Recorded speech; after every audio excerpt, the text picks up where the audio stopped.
Hey there, Casey Cougars. Going right along with the alpha for today.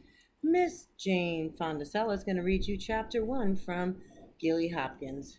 The Great Gilly Hopkins, written by Catherine Peterson. After I read this, I'd also like to know. I hope you like my nails. Cameron did them. I'd like you to tell me what type of genre this story is. So that's one of the questions I'm going to be asking. What type of genre? When I get to figurative language, I'm also going to do this for you. And I'm going to read the sentence twice. I'm going to go, and I'm going to read the sentence twice because we will be doing something with that. And you can always come back and look at it later. Chapter 1.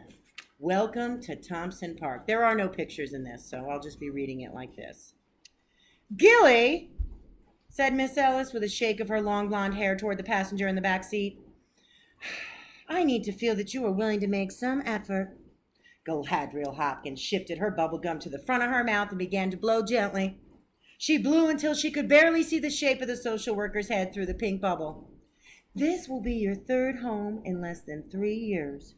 Miss Ellis swept her golden head left to right and then began to turn the wheel in a cautious maneuver to the left. I would be the last person to say that it was all your fault. The Dixons moved to Florida, for example. Just one of those unfortunate events. And Mrs. Richmond having to go into the hospital, quote unquote. It seemed to Gilly that there was a long, thoughtful pause before the caseworker went on. For her nerves. Bah! Miss Ellis flinched and glanced in the rearview mirror, but continued to talk in her calm, professional voice, while Gilly picked at the bits of gum stuck in her straggly bangs and on her cheeks and chin. We should have been more alert to her condition before placing any foster children there. I should have been more alert. Cripe, thought Gilly. The woman was getting sincere. What a pain! I'm not trying to blame you, Gilly. It's just that we all need your cooperation. If any kind of arrangement is to work out. Another pause. I can't imagine you enjoy all this moving around. The blue eyes in the mirror were checking out Gilly's response. Now this new foster mother is very different from Mrs. Nevins. Gilly calmly pinched a blob of gum at the end of her nose. There was no use in trying to get the gum out of her hair. She sat back and tried to chew the bit she had managed to salvage. It stuck to her teeth in a thin layer. She fished another ball of gum from her jeans pocket and scraped the lint off with her thumbnail before elaborately popping it into her mouth. Will you do me a favor, Gilly? Try to get off on the right foot. Will you do me a favor, Gilly? Try to get off on the right foot. Gilly had a vision of herself sailing around the living room of the foster home on her right foot like an ice skater. With her uplifted left foot, she was shoving the next foster mother square in her mouth. She smacked her new supply of gum in satisfaction. Do me a favor, will you? Get rid of that bubble gum before we get there. Gilly obligingly took the gum out of her mouth while Mrs. Ellis's eyes were still in the mirror. Then, when the social worker turned her attention back to the traffic, Gilly carefully spread the gum under the handle of the left-hand door as a sticky surprise for the next person who might try to open it. 2 traffic lights farther on, Miss Ellis handed back a towelette. Here, she said, see what you can do about that gunk on your face before we get there. Gilly swiped the little wet paper towel across her mouth and dropped it on the floor. Gilly, Miss Ellis sighed and shifted her fancy on the floor gears. Gilly. My name, Gilly said between her teeth, is Galadriel. Miss Ellis appeared not to have heard. Gilly, give Mamie Trotter half a chance, okay? She's really a nice person. That cans it, thought Gilly. At least nobody had accused Mr. or Mrs. Nevins, her most recent foster parents, of being nice. Mrs. Richmond, the one with the bad nerves, had been, quote-unquote, nice. The Newman family, who couldn't keep a 5-year-old who wet her bed, had been, quote-unquote, nice. Well, I'm 11 now, folks, and in case you haven't heard, I don't wet my bed anymore. But I'm not nice. I am brilliant. I am famous across this entire country. Nobody wants to tangle with the great Galadriel Hopkins. I am too clever and too hard to manage. Gruesome Gilly. Gruesome Gilly. They call me. She leaned back comfortably. Here I come, Mamie baby, ready or not. They had reached a neighborhood of huge trees and old houses. The social worker slowed and stopped beside a dirty white fence. The house it penned was old and brown with a porch that gave it sort of a potbelly.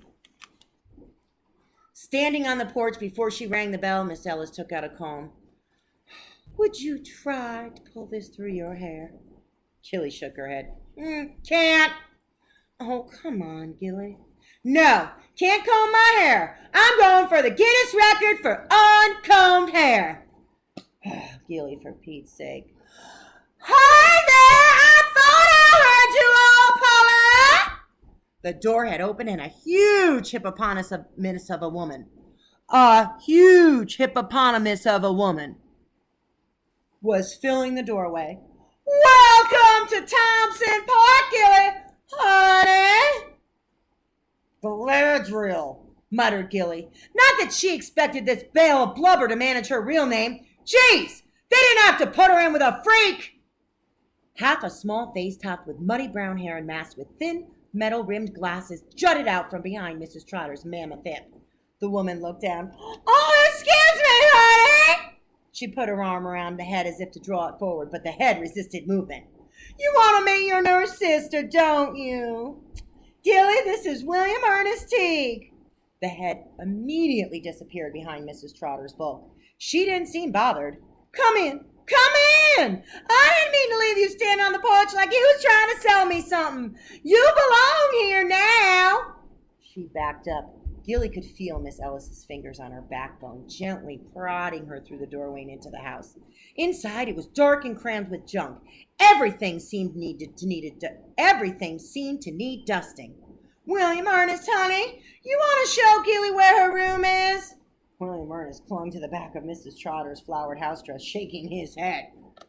Oh, well, we can see to that later. She led them down the hallway to the living room. Just sit down and make yourself at home now. She smiled all across her face at Gilly like the after in a magazine diet and a before body with an after smile.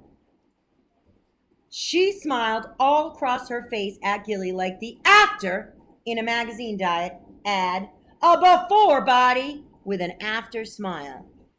The couch was brown and squat with a pile of cushions covered in gray lace at the far end. A matching brown chair with worn arms slumped at the opposite side of the room. Gray lace curtains hung at the single window between them, and besides the window was a black table supporting an old-time TV set with rabbit ears. The Nevinsons had a color TV. On the right-hand wall between the door and the brown chair stood a black upright piano with a dusty brown bench. Gilly took one of the pillows off the couch and used it to wipe every trace of dust off the piano bench before sitting down on it. From the brown chair, Miss Ellis was staring at her with a very non-professional glare. Mrs. Trotter was lowering herself to the sofa and chuckling. Oh, well, we've been needing somebody to rearrange the dust around here. Ain't we, William Ernest, honey? William Ernest climbed up behind the huge woman and lay behind her like a bolster pillow.